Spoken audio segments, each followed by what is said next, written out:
Dulu sewaktu suami saya masih kerja, kita udah termasuk BPJS Kesehatan dari perusahaan.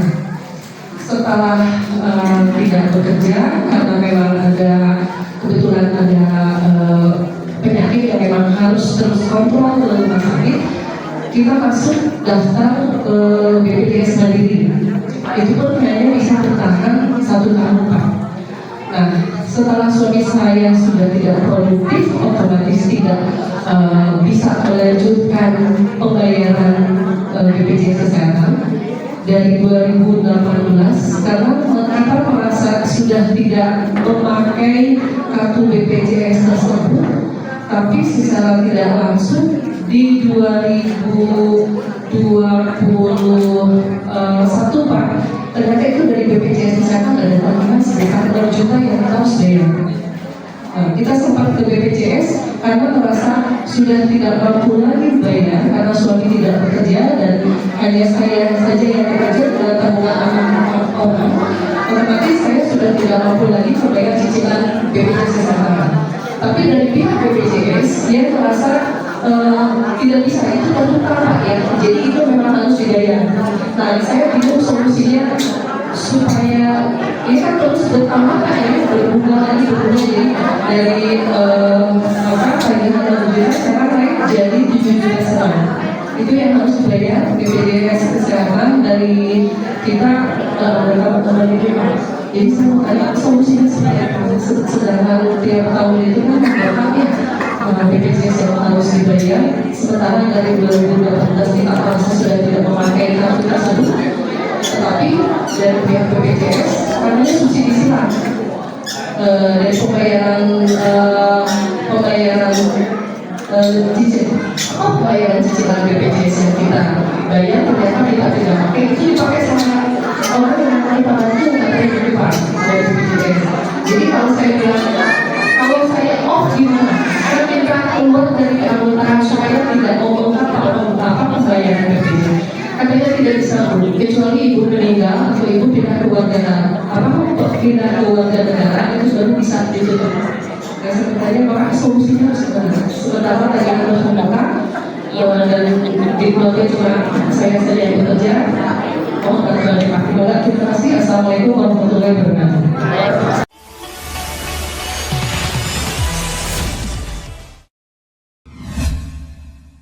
Ada dewan dari provinsi yang hadir di hadapan kita, yang tadi disampaikan oleh Pusat Lima kan Subin Muhun Plus Faiz dan Nangla ini baru hadir di dukungan RW 08 atas inisiatif Ibu Lilis.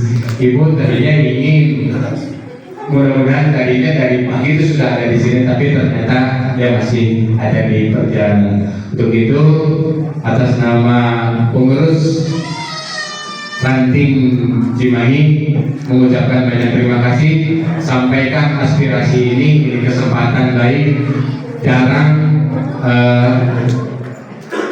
Dewan Provinsi hadir di lingkungan. Untuk itu sampaikan apa yang ada, undang-undang ada di lingkungan RW 08. Itu yang dapat saya sampaikan. Terima kasih. Assalamualaikum warahmatullahi wabarakatuh. Waalaikumsalam warahmatullahi wabarakatuh. Terima kasih Bapak Babja karena telah menyampaikan sepatah dua patah. Mau seperti apa pembangunan 5 tahun depan?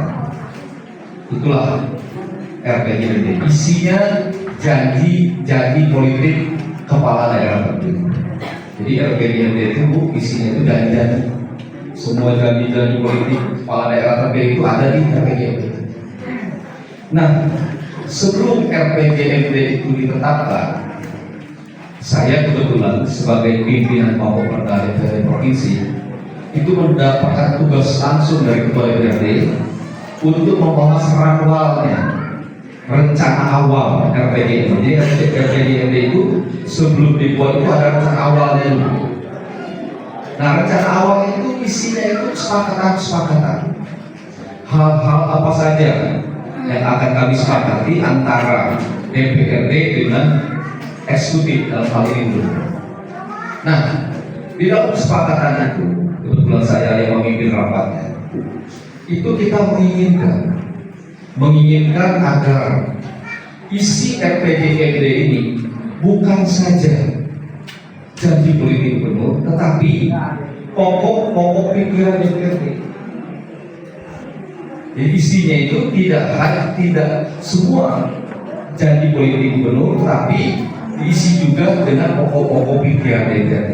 Apa pokok-pokok pikiran DPRD? Yaitu resesi. Maka dari itu kami meminta hasil reses yang dilakukan oleh anggota DPRD harus diakomodir di dalam rencana pembangunan 5 tahun. Artinya apa? Artinya hasil reses ini nanti ini akan dimasukkan ke dalam rencana pembangunan 5 tahun. Nah, maka dari itu reses ini menjadi sangat penting. Menjadi sangat penting. Kenapa? Ibu-ibu nanti akan menyampaikan keinginannya. Jadi nanti silakan ibu-ibu, bapak-bapak itu menyampaikan keinginan bapak ini apa 5 tahun ke depan sudah.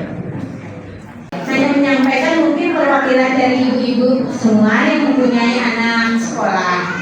Nah, kan sekarang aturannya domisili. Domisili kan udah ada, dulu kan zonasi, sekarang domisili. Kalau bisa, wajib jalur afirmasi itu minta ditambah. Seperti kayak itu kan minta ditambah. Terus yang udah punya jalur afirmasi gimana, Mbak? Mereka kan padahal rumahnya dekat, tapi nggak bisa masuk ke sekolah itu. Cuma gitu aja, Pak. Jadi ditambah ya. iya, sedangkan kan itu hanya berapa persen diubah dari penambahan jalur itu. Persampahan wajib, di mana sampah ini menjadi konsep utama baik di tingkat kota maupun di tingkat provinsi. Apalagi yang saya tahu Gubernur Jawa Barat Kang Deddy Mulyadi ini sangat concern sekali untuk masalah lingkungan. Yang jadi masalah Pak Haji adalah di kota Cimahi ini ada bank sampah induk Samici namanya. Nah, kebetulan sampai saat ini kita juga sedang mengelola bank sampah induk juga, tapi bukan saingan. Karena mungkin beberapa bank sampah unit di kota Cimahi ini tidak tertangani oleh bank Samici, makanya kami mendirikan bank sampah induk Gemilang namanya. Yang jadi masalahnya kami berdiri sendiri, swadaya sendiri, dan tidak ada bantuan dari pihak manapun atau pemerintah. Jadi yang saya ingin sampaikan, mudah-mudahan di forum yang sangat bagus ini aspirasi saya bisa disampaikan. Saya mohon bantuan untuk mengenai kendaraan operasional dan biaya operasional untuk beberapa bulan ke depan. Karena CSR pun kita nggak punya, kita nggak masuk CSR. Jadi sekali lagi bahwa bank sampah induk yang saya kelola ini, yang kami kelola ini adalah hasil swadaya atau yang hanya kerja kita bangun aja. Kebetulan satu tim kita orang gudang, anak gudang ada 2 orang. Kemudian yang mengelola administrasi saya sama istri. Perlu Pak Haji ketahui sampai saat sekarang kami tidak menerima honor karena memang biaya operasional tidak ada. Sekali lagi saya mohon bantuan melalui Dewan yang terhormat Pak Haji Subianto mengelola saya ini. Mudah-mudahan aspirasi saya ini bisa tersampaikan.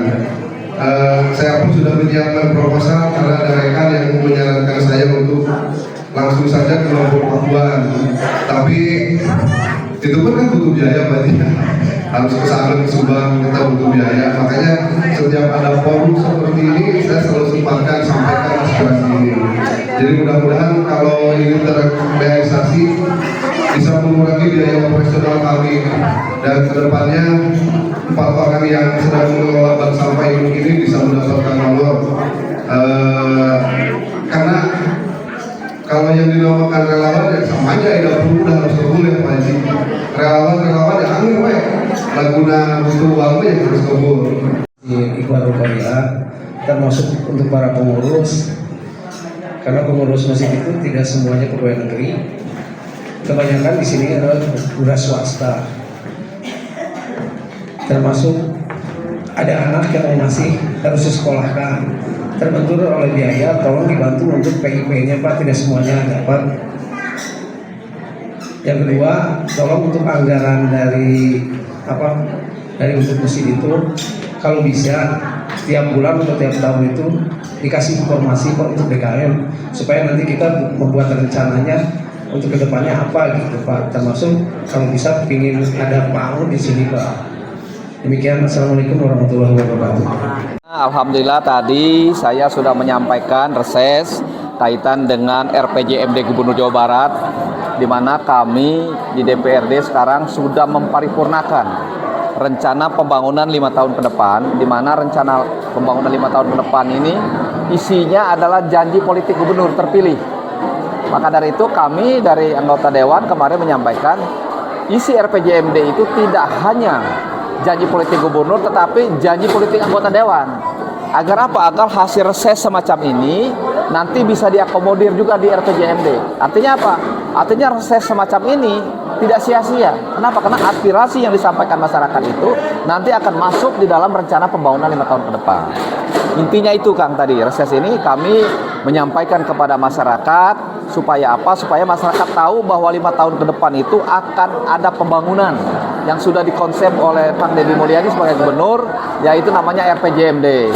Dan tadi juga banyak aspirasi yang disampaikan oleh masyarakat kaitan dengan pendidikan, kaitan dengan asuransi kesehatan, kaitan dengan utang piutang, bahkan kaitan dengan pendidikan ya.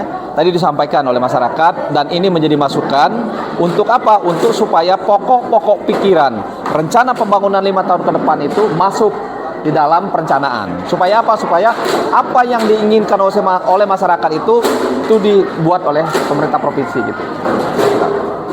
Selain dari ini Pak, sosmed sudah berapa kali Pak kita ini? Alhamdulillah sosmed kami 1 bulan itu sosmed itu 4 kali, seminggu sekali.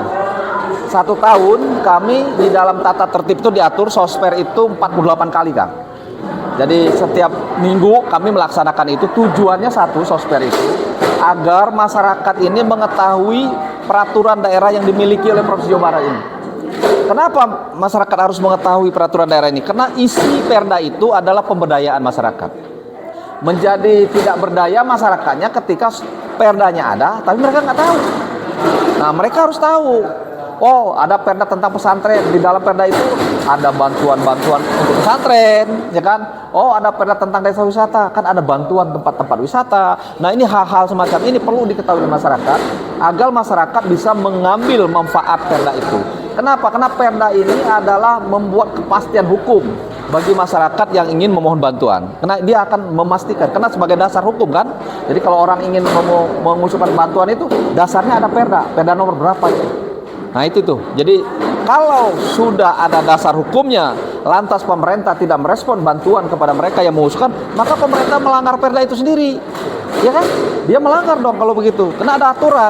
Nah, dia harus menjawab, dia harus merespon, harus ada alasan kalau dia menolak bantuan itu. Gitu.